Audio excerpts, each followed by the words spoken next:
కీర్తన సంఖ్య 105 రెండవ భాగము. తన ప్రజలను పగచేయునట్లును తన సేవకుల ఎడల కుయుక్తిగా నడుచునట్లును ఆయన వారి హృదయములను త్రిప్పెను. ఆయన తన సేవకుడైన మోషేను తాను ఏర్పరచుకొనిన అహరోనును పంపెను. వారు ఐగుప్తీయుల మధ్యను ఆయన సూచక్రియలను హాము దేశంలో మహత్కార్యములను జరిగించిరి. ఆయన అంధకారమును పంపి చీకటి కమ్మజేసెను.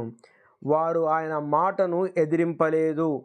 ఆయన వారి జలములను రక్తముగా మార్చెను, వారి చేపలను చంపెను. వారి దేశములో కప్పలు నిండెను, అవి వారి రాజుల గదులలోనికి వచ్చెను. ఆయన ఆజ్ఞేయగా జోరీగలు పుట్టెను, వారి ప్రాంతములన్నిటిలోనికి దోమలు వచ్చెను. ఆయన వారి మీద వడగండ్ల వాన కురిపించెను, వారి దేశములో అగ్ని జ్వాలలు పుట్టించెను. వారి ద్రాక్ష తీగలను వారి అంజూరపు చెట్లను పడగొట్టెను, వారి ప్రాంతముల యందలి వృక్షములను విరగగొట్టెను. ఆయన ఆజ్ఞేయగా పెద్ద మిడతలను లెక్కలేని చీడ పురుగులను వచ్చెను, అవి వారి దేశపు కూర చెట్లనన్నిటినీ వారి భూమి పంటలను తినివేశెను.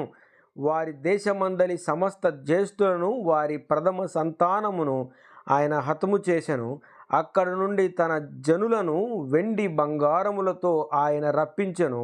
వారి గోత్రములలో నిస్సత్తువు చేత త్రొట్టిల్లు వాడొక్కడైనను లేకపోయెను. వారి వలన ఐగుప్తీయులకు భయము పుట్టెను. వారు బయలు వెళ్ళినప్పుడు ఐగుప్తీయులు సంతోషించిరి.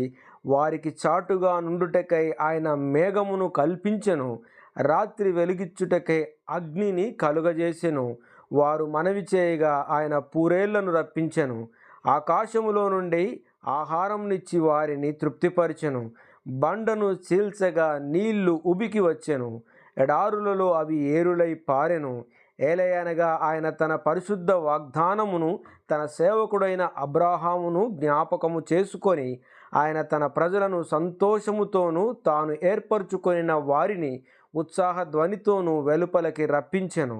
వారు తన కట్టడలను గైకొన్నట్లును తన ధర్మశాస్త్ర విధులను ఆచరించునట్లును అన్యజనుల భూములను ఆయన వారికి అప్పగించెను. జనముల కష్టార్జితమును వారి స్వాధీనపరుచుకొనిరి. యెహోవాను స్తుతించుడి.